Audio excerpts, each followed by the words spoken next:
پہلا سوال ہے کہ کیا قربانی میں نام لینا ضروری ہے یا نہیں؟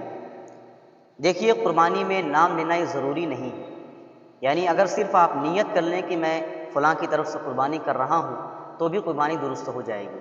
ہاں، اگر نام لے لیں تو بہت اچھی بات ہے، لیکن یہ ضروری نہیں ہے۔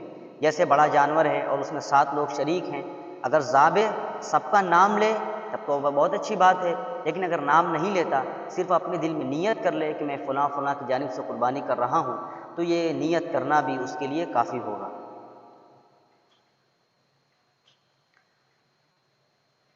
قربانی کے وقت تسمیہ پڑھنے کا مسئلہ۔ دیکھیے، قربانی کے وقت تسمیہ پڑھنا ہی لازم و ضروری ہے، بلکہ کسی بھی وقت اگر جانور ذبح کرنا ہے تو اس پر بسم اللہ پڑھنا ہی ضروری ہے، ورنہ وہ جانور حلال نہیں ہوگا۔ ہاں، اگر ذبح کرنے والا مسلمان ہے اور وہ بھولے سے تسمیہ نہ پڑھ سکا تو ایسی صورت میں وہ جانور حلال ہوگا، اس لیے کہ بھول سے ایسا ہو گیا ہے۔ اگر کوئی قصدن کر دے گا تو اس جانور کا کھانا ہمارے لیے حلال نہیں ہوگا۔ اگر جانور ذبح کرتے وقت گردن الگ ہو جائے تو کیا کریں؟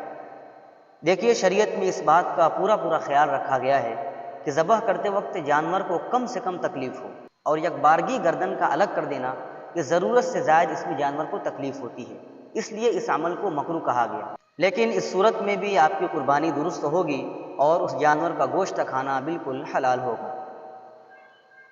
پورے گھر والوں کی طرف سے ایک قربانی کرنا۔ کیا پورے گھر والوں کی طرف سے اگر ایک قربانی کر دی جائے تو کافی ہوگی یا نہیں؟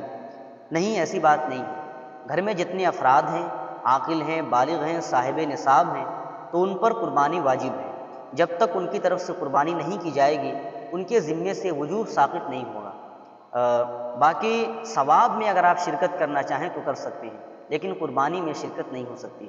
ہر ایک کی جانب سے قربانی کرنا یہ لازم و ضروری ہوگا۔ باقی سوالات کے جوابات انشاءاللہ نیکسٹ ویڈیو میں۔